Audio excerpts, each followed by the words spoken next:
الرحيم الحمد لله رب العالمين والعاقبة للمتقين والصلاة والسلام على سيد الأنبياء والمرسلين وعلى آله وأزواجه وأهل بيته وأصحابه وأولياء أمته أجمعين أما بعد فأعوذ بالله من الشيطان الرجيم بسم الله الرحمن الرحيم الف لام ميم ذلك الكتاب لا ريب فيه آمنت بالله صدق الله العظيم إن الله وملائكته يصلون على النبي يا أيها الذين آمنوا صلوا عليه وسلموا تسليما اللهم صل على سيدنا ومولانا محمد النبي الأمي وآله وبارك وسلم عليه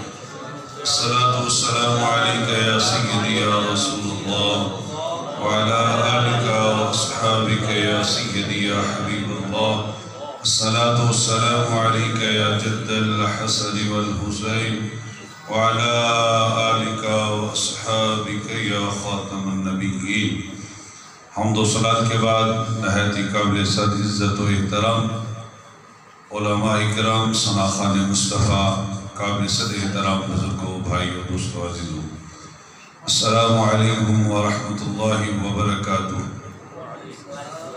اللہ رب العزت کی توفیق سے، اس کے فضل اور اس کے کرم سے میں اور آپ سب اس وقت مسجد اعظم میں ذکر مصطفیٰ صلی اللہ علیہ وآلہ وسلم کی اس بابرکت محفل میں حاضر ہیں اور ساتھ ساتھ قرآن مجید فرقان حمید کی تعلیم جو ان بچوں نے سیکھی وہ آپ نے سماعت کی۔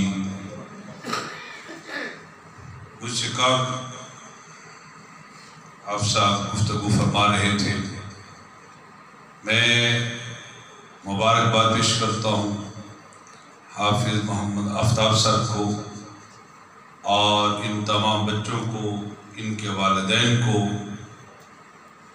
جتنے مسجد حاضہ کے انتظامیہ اور بالخصوص محترم جناب ملک محمد ظفر اقبال صاحب کو کہ جنہوں نے توجہ فرمائی اور جس طرح حافظ صاحب نے بھی اظہار فرمایا، اگر ہم سب اس طرح تھوڑی تھوڑی توجہ بھی اگر اس دین کے کام کی طرف فرما لیں تو ہم سب یہ ماحول اپنے گھروں کا بنا سکتے ہیں۔ حضور جان کائنات صلی اللہ علیہ وآلہ وسلم جو اپنی امت کے لیے نصاب چھوڑ کر گئے اور جو اللہ رب العالمین کی بارگاہ سے اس مخلوق کو جو کتاب لا ریب کی صورت میں قرآن مجید فرقان حمید ملا، جو اللہ کا کلام ہے اور حضور کی امت کے لیے جو رہنمائی اور ہدایت کا راستہ جو دیتا ہے، وہ یہی کلام ہے جس کے بارے میں اللہ رب العالمین فرماتے ہیں ذالک الکتاب لا ریب فیہ، اس کے کلام میں کہیں ذرا بھر بھی شک و شبہ بھی نہیں۔ سابقہ انبیاء کرام اپنے اپنے زمانے میں آئے، اللہ رب العالمین نے انہیں بھی وحی کی صورت میں اپنا کلام عطا کیا، لیکن جب تک وہ نبی اس ظاہری زندگی مبارک میں تھے، ان پہ نازل ہونے والا کلام بھی تھا، چاہے توریت تھی، انجیل تھی، زبور تھی یا آسمانی صحیفے تھے۔ جب ان نبیوں نے اس دنیا سے پردہ کیا، وہ کلام بھی وہاں سٹاپ ہو گیا، ان کی شریعت، ان کا قانون، ان کی امت وہاں روک دی گئی۔ نیکسٹ جو نبی آیا نبوت بھی اس کی رہی، شریعت بھی اس کی رہی، امت بھی اس کی رہی، لیکن میرے اور آپ کے نبی کی شان یہ ہے کہ آپ خاتم النبیین ہیں، نہ اب اور کوئی نبی ہے، نہ اور کوئی شریعت ہے، نہ اور کوئی کلام آئے گا، نہ اور ہی کوئی امت آئے گی۔ امت بھی میرے نبی کی رہے گی، شریعت بھی میرے نبی کی رہے گی، کلام بھی اب قیامت تک وہی رہے گا جو اللہ رب العالمین نے قرآن مجید فرقان حمید کی صورت میں اپنے محبوب پہ نازل فرما دیا۔ صحابہ کرام رضوان اللہ تعالی علیہم اجمعین حضور کی بارگاہ میں حاضر رہتے اور قرآن سیکھتے، کس سے؟ صاحب قرآن سے۔ وہ چبوترا آج بھی اصحاب صفہ کے نام سے موجود ہے۔ جب 2002 میں پہلی مرتبہ وہاں کی حاضری نصیب ہوئی حضور قبلہ صاحب کے ساتھ، اس وقت وہاں کوئی روک ٹوک نہیں تھی، 24 گھنٹے ہر وقت مسجد نبی کھلی رہتی تھی۔ کئی بار وہاں نوافل پڑھنے نصیب ہوئے، وہاں بیٹھنا نصیب ہوا، قرآن کی تلاوت کرنے نصیب ہوئی۔ حضور قبلہ صاحب ہمیں خود بتاتے تھے، ایک ایک جگہ کا وہاں کا تعارف کرواتے تھے، فرماتے تھے یہ وہ جگہ ہے جہاں حضور بیٹھتے تھے اور حضور کے اصحاب اپنے آقا سے قرآن سیکھتے تھے۔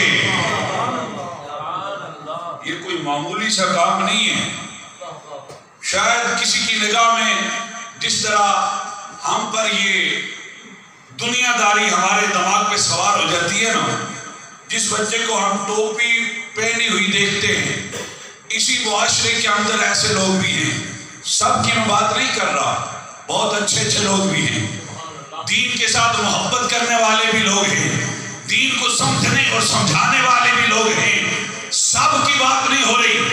وہ جو عیار کے ٹکڑوں پہ پڑنے والے لوگ ہیں، جو اس دین کے ساتھ نفرت رکھتے ہیں، جنہیں خدشہ رہتا ہے کہ اگر یہ محمد عربی کا دین آ گیا تو پھر ہمارے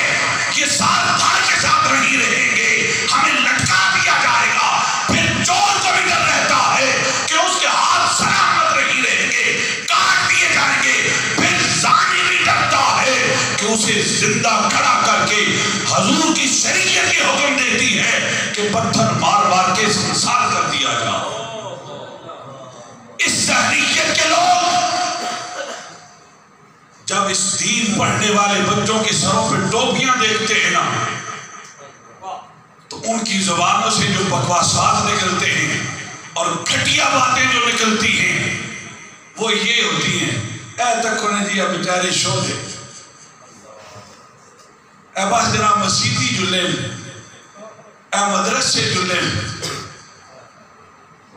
اللہ تمہیں شعور عطا کرے، اس مسجد میں جو بیٹھا قاری یا امام یا خطیب یا عالم دین جب یہ پڑھا رہا ہوتا ہے بسم اللہ الرحمن الرحیم، تو اگر اس کے والدین اس دنیا سے گئے ہوئے ہونا تو وہ مال کے کل،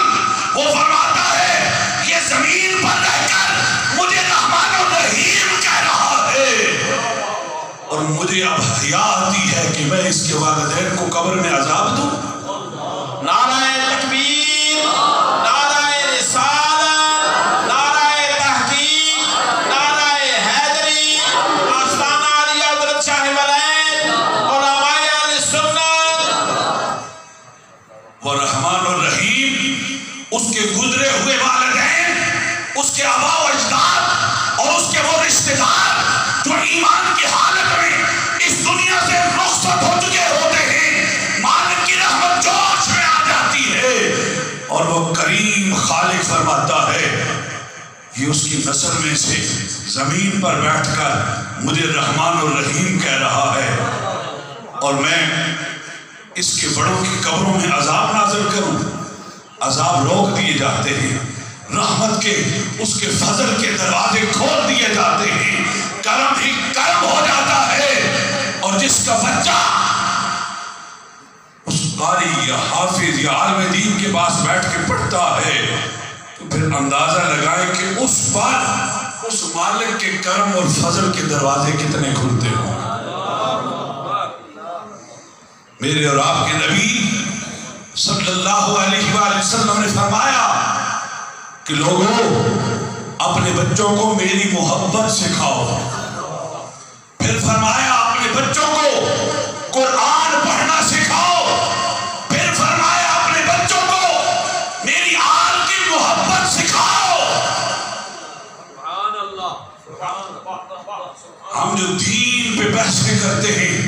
دکانوں میں بازاروں میں بیٹھ کر، ہمیں کبھی یہ شعور نہیں آیا کہ ہم نے جس نبی کا کلمہ پڑھا ہے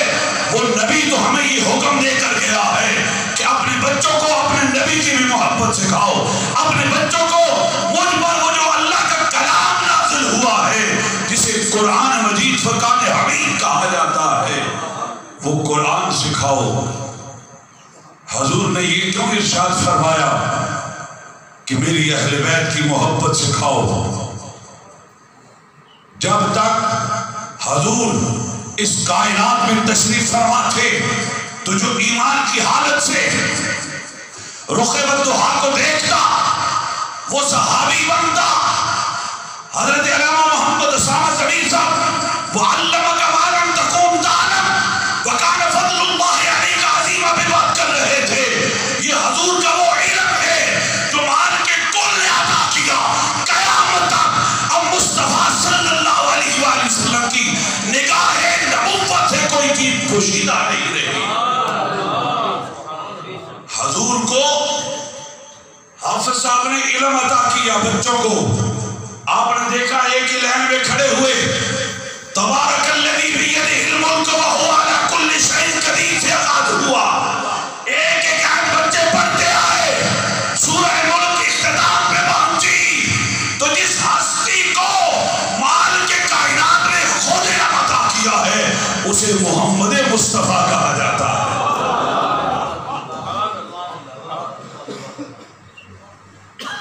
وہ ہستی اپنی نگاہ نبوت سے جو مالک نے وہ علم عطا فرما رکھا تھا دیکھ رہی تھی کہ جب میں رخ بدوحا کو چھپا لوں گا، کل نفس ذائقۃ الموت کے تحت مالک کا پیغام عدل آئے گا، ہر کسی پہ آنا ہے، کسی نے اس کائنات میں نہیں رہنا، جو آیا اس نے جانا بھی ہے۔ حضور دیکھ رہے تھے، اس لیے قرآن کا ساتھی صحابی کو نہیں بنایا، قرآن کا ساتھی اپنی آل کو بنایا۔ حضور نگاہ نبوت سے دیکھ رہے تھے کہ صحابہ تو تب تک بنیں گے جب تک میں ہوں، جب میں اس دنیا سے رخصت ہو جاؤں گا صحابی بننے بند ہو جائیں گے۔ پھر بات تقاضا بشری، کوئی 50 سال، کوئی 80 سال، کوئی 100 سال، کوئی 150 سال تک ایک وقت آئے گا صحابی ایک بھی زمین پہ نہیں رہے گا، سارے رخصت ہو جائیں گے۔ حضور نے فرمایا میری نبوت بھی قیامت تک رہے گی، مجھ پر نازل ہونے والا کلام قرآن مجید فرقان حمید بھی قیامت تک رہے گا، اور قیامت تک مجھ محمد کی آل بھی رہے گی۔ فرمایا لوگوں یہ قرآن اور مجھ محمد کی آل اس دنیا میں بھی اکٹھی ہے، اور کل قیامت کے دن حوض کوثر پر قرآن اور محمد الرسول اللہ کی آل یہ دونوں اکٹھے آئیں گے۔ نہ قرآن اہل بیت سے جدا ہے، نہ حضور کی اہل بیت قرآن سے جدا ہے، اور یہ عقیدہ سن لو جو فقط قرآن کو مانے حضور کی اہل بیت کا گمراہ ہو، حضور کی اہل بیت کا منکر ہو وہ بھی گمراہ ہے، اور جو حضور کی اہل بیت کو مانے اور قرآن کی تعلیمات کو نہ اپنائے وہ بھی گمراہ ہے۔ جو قرآن پڑھتا ہے وہ کبھی صحابہ کا گستاخ نہیں بن سکتا۔